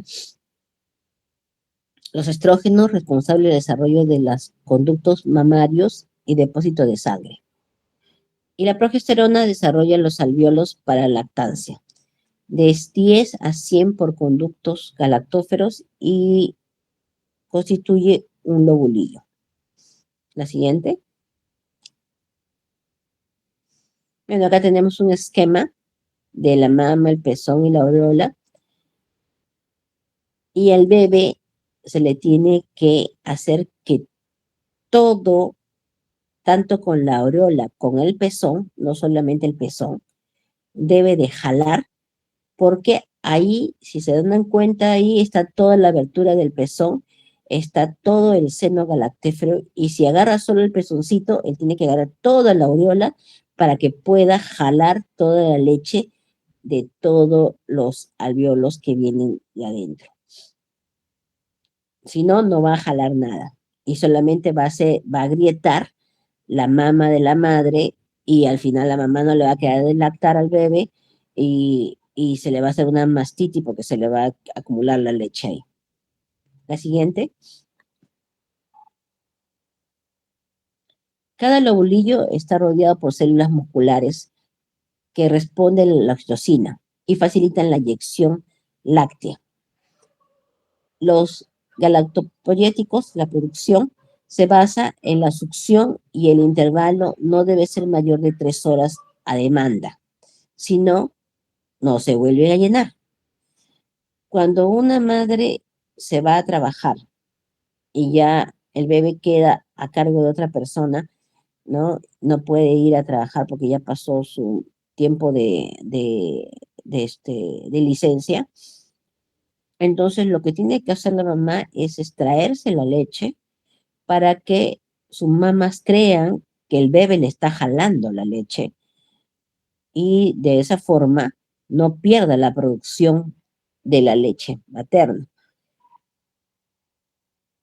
Si la madre no se extrae la leche y espera 4, 5, 6 horas a llegar a su casa, y recién que el bebé le comienza a sacar la leche, entonces poco a poco va a perder la producción de lactancia, porque el cuerpo va a pensar de que ya el bebé ha crecido más y que ya no necesita tomar tanta leche, y que ya no es necesario que produzca tanta leche. Avanza, por favor, la siguiente. Endocrinológicamente, todo está relacionado con los estrógenos, progesterona, lactógeno placentario, prolactina, cortisol e insulina con respecto a la lactancia materna. Siguiente. El parto, hay una caída del estrógeno y la progesterona. Al disminuir la progesterona, se desinhibe todo el reflujoso y se incrementa la alfa-albuminemia, que estimula a la lactosa sintética, que incrementa la lactosa de la leche materna. Al disminuir la progesterona, la prolactina actúa sin antagonismo y estimula la formación de alfa-lactalbuminemia. La siguiente, por favor. La prolactina también cae después del parto, pero se incrementa en cada estímulo de succión, lo que restringe la liberación del factor inhibidor de la prolactina del hipotálamo. La neurohipófisis secreta oxitocina de manera pulsátil ante la succión, llanto o susto o estrés. La siguiente. Entonces, en este esquema vemos que la succión del bebé del pezón estimula la eyección de los lácteos, eyección láctea, ¿no? Y esto va a hacer que haya todo, un cambio hormonal, tanto el hipotálamo, la hipófisis, ¿no? Con los glucocorticoides, con la tirosina, la insulina, la prolactina, la oxitocina, y también tiene que ver con el tamaño del útero, que va a ver con la oxitocina, que va a hacer que el útero también se vaya reduciendo, ¿no? Y todos esos cambios van a tener que ver con la lactancia y que el bebé lacte. La siguiente, por favor.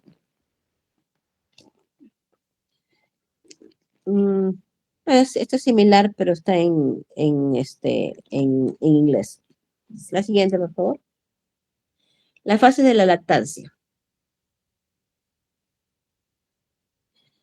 La primera fase es la maduración del tejido mamario durante el embarazo.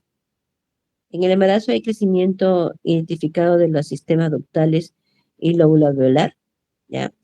Altos niveles de progesterona causan crecimiento acelerado del número de alvéolos.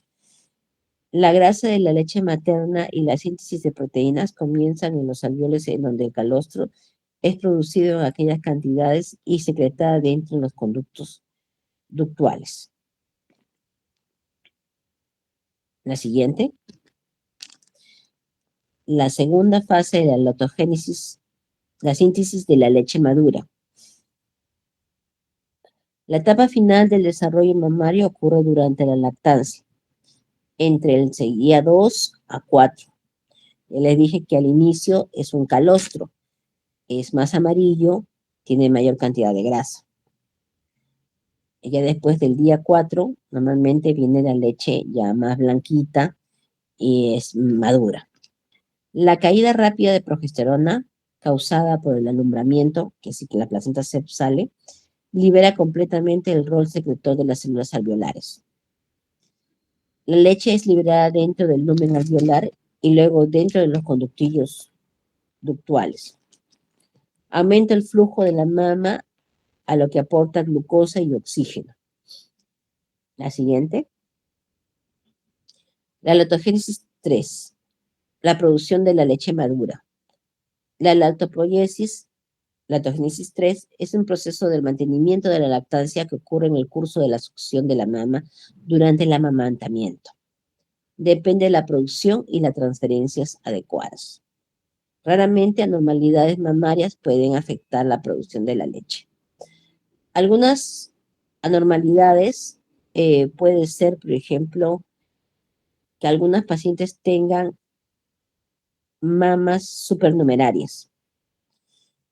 En alguna paciente he tenido pacientes que tienen mama supernumeraria y la tienen en la región axilar y no lo sabían, y cuando han tenido su primer hijo, pues les han tenido que cortar la leche porque se les hicieron unas pelotas en las axilas y no tenía por dónde secretar la leche, porque no tenían pezón a nivel axilar.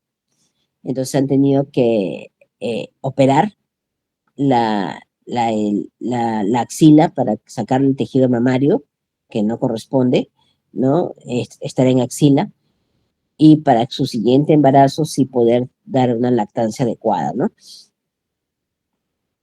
Porque no podían, digamos, dar de lactar porque se había llenado las axilas y no había forma de que la leche de la parte mamaria tenga conexión con la mama la mama que está en el tórax. Entonces no había forma de que la señora pudiera continuar con su lactancia adecuada y se le tuvo que cortar la leche en ese momento, ¿no? Yo cuando la vi a la paciente, ya la paciente había sido operada de la mama axilar y ya pudo, con su embarazo, que el lacterio sí pudo dar de lactar a su hija en ese embarazo, ¿no? La lactogénesis 4, la apoptosis, quiere decir cuando ya se termina la lactancia, la involución y cese ocurre si no hay transferencia. Entre 24 y 48 horas o hay menos de 6 episodios en 24 horas o un volumen de menos de 400 mililitros, se inicia la apoptosis y aumenta el factor inhibidor de la lactancia. Eso es como le digo, si el bebé ya, la mamá sale a trabajar o ya comienza a comer y ya no lacta adecuadamente, entonces la leche se va reduciendo y ya la mamá no tiene el grado de producción que al inicio que necesitaba el bebé y por esa razón es que se va reduciendo la leche y se corta. La siguiente.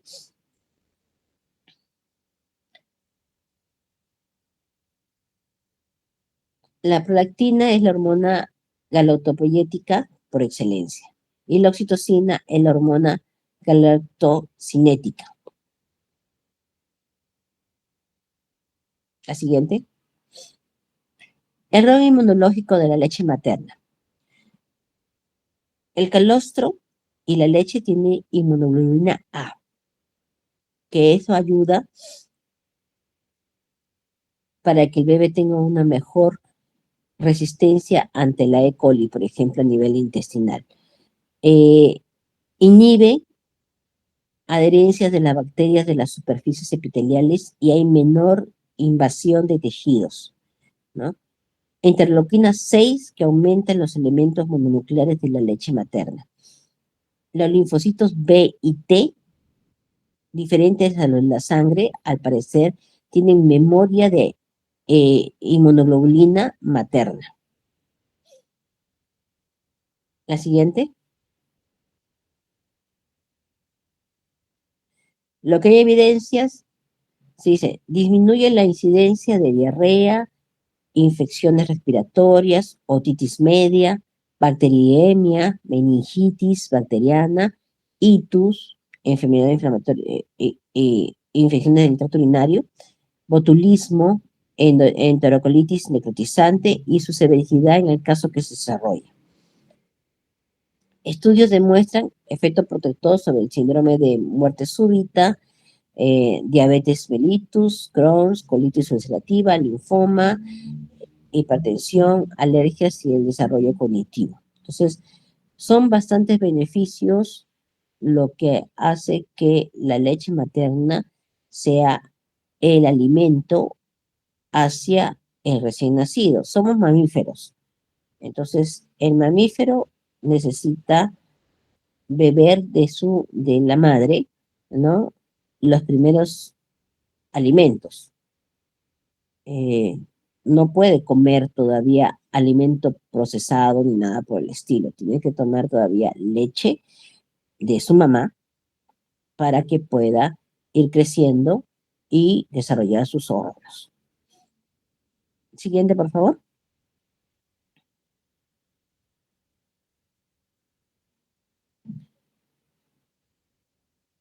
La leche materna iniciada después del parto libera oxitocina que estimula la contracción uterina y reduce el riesgo de hemorragia materna. Retarda el inicio de la ovulación si es exclusiva. Si da 10 a 12 lactadas en 24 horas, entonces va a retardar el inicio de la ovulación y del ciclo menstrual. Disminuye el riesgo de cáncer de mama y de ovario. La siguiente. La composición, la leche materna es una suspensión de lípidos y proteínas en una solución de carbohidratos y minerales. Producción diaria aproximadamente 600 mililitros. Al inicio es calostro por los primeros 3 a 4 días y principalmente proteínas alfa-albumina y beta-galactoglobulina y caseína. Interleuquina 6, hemoglobina A, factor de crecimiento epidérmico. La siguiente. Contraindicaciones. Pues les digo, estas contraindicaciones son para nuestra realidad, no para realidades como el África u otros países, ¿ya? Para nuestra realidad, las patologías maternas severas como el VIH, eclampsia, que la paciente está pues en UCI, neoplásicas, psicosis, HTBL1, herpes activo, está contraindicado que la madre dé lactar. ¿ya? Para nuestra realidad. Sospechas de enfermedades metabólicas congénitas, ¿no? Si el recién nacido tiene menos de 1,5 kilos o con patología severa de paladar hendido, entonces lo más probable es que no pueda lactar directamente, va a tener que sacarse la leche y, y darle un biberón especial, sobre todo los que tienen paladar hendido, ¿no? O al inicio por sonda, eso va a depender del pediatra, sobre todo los recién nacidos extremadamente pequeños o de bajo peso o de retardo de crecimiento, normalmente les dan leches con más altas calorías para que puedan mejorar su metabolismo, ¿no?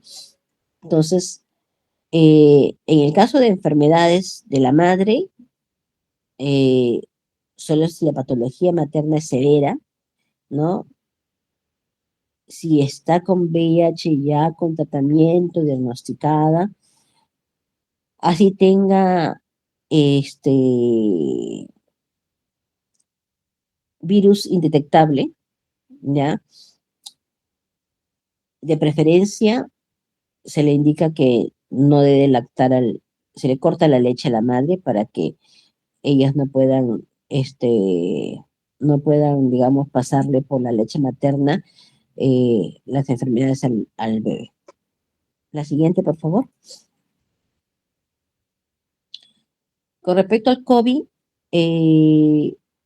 no es una contraindicación, ¿ya? Va a depender de cómo esté la madre o cómo esté el bebé, pero teniendo las medidas higiénicas y todo, poniendo su mascarilla y todo, puede extraerse la leche si no puede darle lactar directamente y pueden darle por el biberón, pero la leche materna, ¿no? La siguiente, esa es la técnica como debería de darse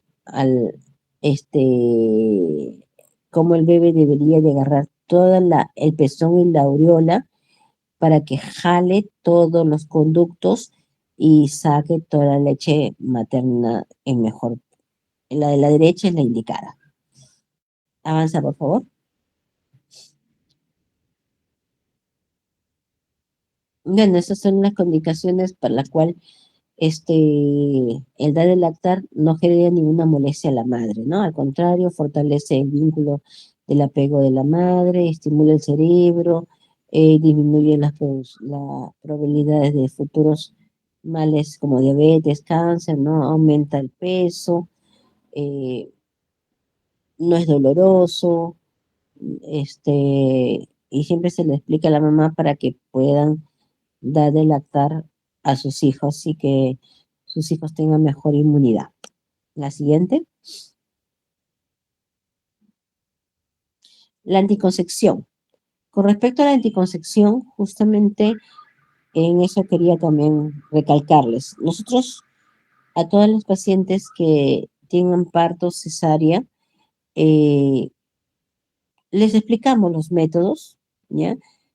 El método que le va a producir que no genere ningún tipo de problema con la lactancia, uno de ellos es los métodos de barrera. Método de barrera, preservativo, masculino o femenino, la T de cobre, y otro método que tiene combinado T de cobre con progestágeno es el SIU liberador. El otro método que le podemos indicar a la paciente es la lactancia materna exclusiva, le llama MELA, en la cual la paciente si da de lactar 10 a 12 veces la lactancia por día, entonces no se va a activar el ciclo ovárico y, y esto puede durar hasta 6 meses, ¿ya? Y en los métodos hormonales tenemos los de progestágenos solos, ya sea oral o ampollas o subdérmicos. Los combinados no les podemos indicar si es que está dando de lactar porque le reduciría la leche materna. y no le convendría a la madre reducir su leche materna porque si no tendría que complementar la leche al bebé con leche complementaria y le va a salir más caro. Entonces, después de 6 meses que el bebé ya comienza a comer, ya puede ella volver al método si es que usaba eh, métodos combinados, ya sea bioral o vía ampolla. Después, cuando el bebé comience a lactar, comience a comer, a los 6 meses recién puede volver a ese método. Pero en los primeros 6 meses, normalmente progestágenos, ya sea ampolla trimestral, puede ser SIU liberador, que tiene DIU y tiene el progestágeno por 5 años, o también le podemos poner el implante, que dura 3 años.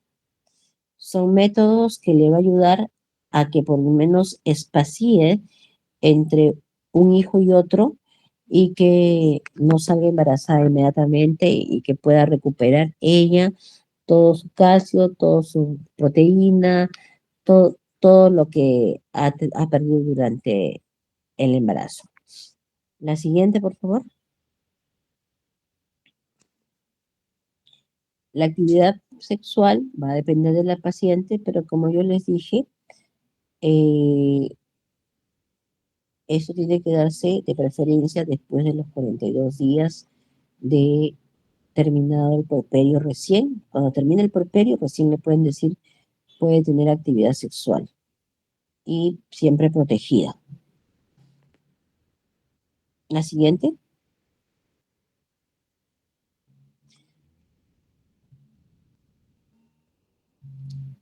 La paciente puede sentir muchos problemas, digamos, como angustia, rechazo, melancolía, depresión después del parto, ¿no? Asociado a intentos de suicidio o rechazo al bebé, ¿no?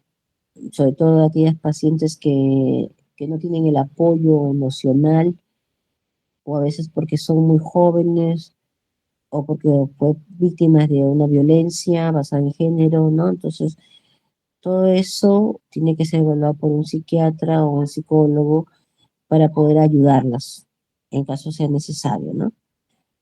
Recordar que la caída brusca del estrógeno y progesterona está relacionada con los cambios emocionales y eso puede darse en cualquiera de las mujeres. Así que hay que saber evaluar si la paciente está pasando por una etapa de depresión postparto. La siguiente, por favor. Ahí termina, doctora. Ya termina. Ya. Ok. Muy bien, Gabriela. Entonces, importante con respecto a la lactancia, eh, las tetadas, 10 a 12 por día. ¿Ya? Cada 2 horas tiene que lactar el bebé o cada que tenga hambre. Y, y eso va a hacer que el bebito no necesite otra cosa, no necesite agua, no necesite leche complementaria, excepto pues que sea un bebé demasiado grandecito y que haya nacido con mucho peso y que la poca leche que produzca la madre no le alcance para que el niño se satisfaga, ¿no? Eh, pero eso ya lo tienen que ver con el pediatra para ver si es que el bebé necesita o no complementario, no porque, ay, mejor quiero darle para que me deje dormir 3, 4 horas, le doy un poco y luego se duerme 3, 4 horas y luego se acostumbra a no querer jalar la leche materna, entonces le es más fácil el biberón al bebé que el estar jalando para sacar la leche. Entonces se acostumbra al biberón y ya después rechaza la leche materna y quiere el biberón. Y le sale mucho más caro a la familia, aparte que no va a tener las ventajas de la leche materna con todos los beneficios que tiene, sobre todo defensas, ¿no? Y, y le va a salir carísimo el de lactar en forma particular al bebé, porque son caras las leches maternizadas, ¿no? Y bueno, y sobre todo explicándole a la paciente los métodos de anticoncepción para que no se le junte 2 niños en un año, ¿no? Porque he tenido pacientes que en el internado tuve una paciente que tuvo un bebé en enero y tuvo otro bebé en diciembre, ¿no? Y y la paciente no estaba bien, para nada. Entonces, y niños demasiado pequeños, eh, y nacen a veces con retardo de crecimiento, todo, porque la misma mamá no se ha recuperado entre el peso de uno. Mientras que dan de lactar a uno, le da de lactar incompleto y ya está embarazada del otro, ¿no? Entonces, porque si las lactancias no son adecuadas, entonces el ciclo menstrual se va a dar y a las 2 semanas va a salir ovulando y nunca va a haber menstruación, e inmediatamente se embaraza, ¿no? Entonces, ¿alguna pregunta hasta ahí, chicos? Ya para culminar la Doctora, clase. usted mencionó justo en eso de la anticoncepción los métodos de barrera que se le puede colocar a la paciente o dar para que no intervenga con lo que es la lactancia. Ujú. Habían tres. De esos tres, ¿cuál es el que tiene mayor eficacia o el que mayor se recomienda? Eh, Va a depender de, de la paciente, no es que sea el que más se recomienda. Cada, yo tengo que dar a elegirle a la paciente, eh, tú hablas del método de barrera nada más. Gabriela, Sí, doctora. ¿solamente hablas de método de barrera o me estás hablando de métodos hormonales también? No, del método de barrera. Ya. Eh, Método de barrera, la T de cobre es muy buena, siempre y cuando la paciente no sufra de problemas eh, de flujo vaginal constante, que no haya sufrido constantemente de EPIs, ¿ya? Y que tenga una sola pareja. Y lo puedo poner en las primeras 6 horas del parto o tras cesárea y le pongo la T de cobre. Si no, tengo que esperar hasta que cumpla los 42 días del puerperio y ahí recién cuando el útero está reducido a su máxima expresión, el tamaño que ya quedó, ahí recién le puedo poner la T de cobre, pero solo en bajas condiciones. Si le voy a poner té de cobre con hormona, que es el Chiu Liberador, como nombre genérico, como nombre comercial Mirena, dura 5 años, igual, las mismas condiciones. No debe de sufrir constantemente de inflamaciones pélvicas la paciente y solo tiene que tener una sola pareja. Igual, lo puedo poner después del parto en las primeras 6 horas o esperar a los 42 días del puerperio y ahí recién lo coloco. El preservativo le puedo dar inmediatamente ni bien salga, para darle por si acaso no vaya a ser que quiera sí o sí tener relaciones sexuales, porque las pacientes a veces dicen, me duele, pero a las 15 días se recuperó todo y ahí dice ya no le duele nada y quiere tener relaciones sexuales con su pareja. Entonces, dale el preservativo para que justamente se le tiene que explicar que 42 días no debe tener relaciones sexuales, pero algunas pacientes desean sí o sí, entonces es preferible que use de todas maneras el preservativo para evitar las endometritis que podría darse.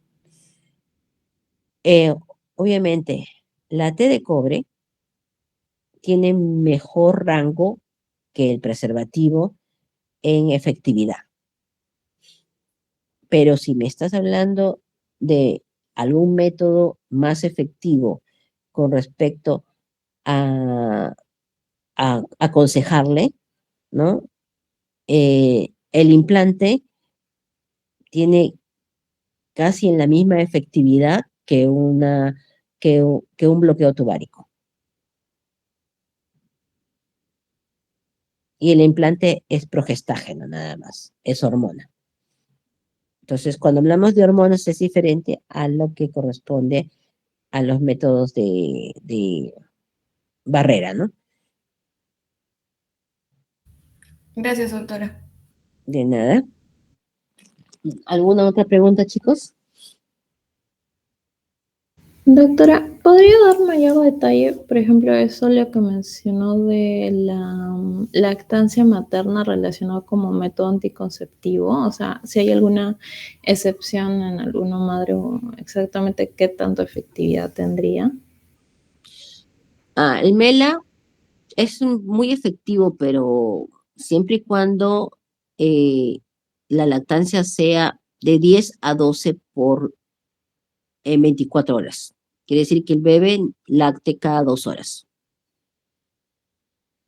Si lacta cada 2 horas,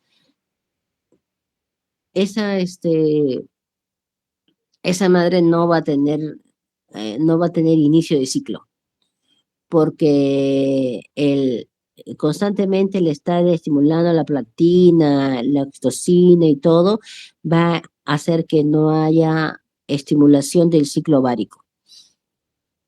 Entonces, definitivamente esa mamá no va a iniciar ciclo hasta lo que corresponde, hasta cuando el bebé comienza a comer, ¿no?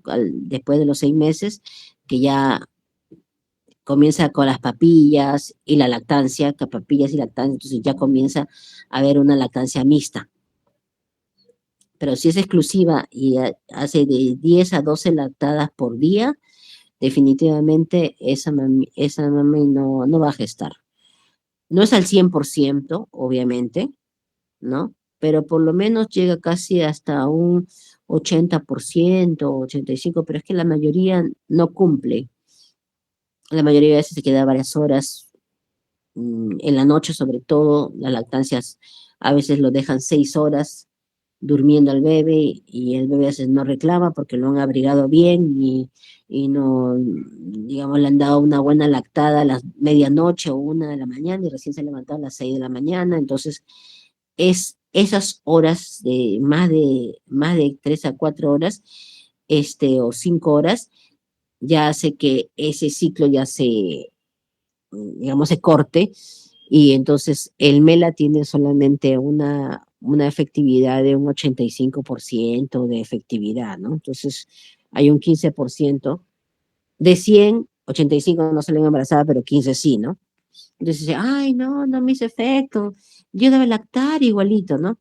Pero la lactada no es lo mismo. Entonces, si no le explicas bien a la madre cómo es la lactada y cómo debe lactar para que el método sea efectivo, entonces mejor que use un método complementario.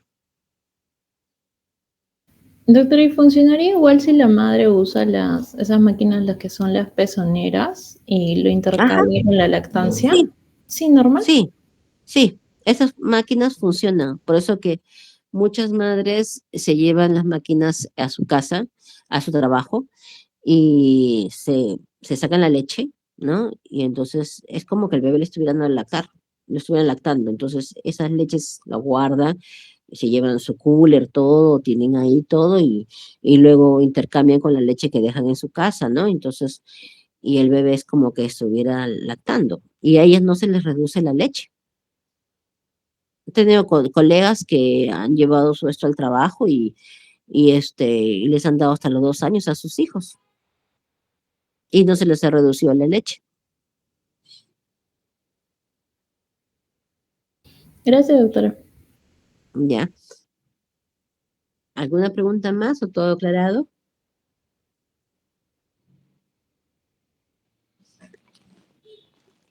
Bueno, chicas, si no hay ninguna pregunta más, un gusto. Un favor, Gabriela, ¿puedes subir la clase al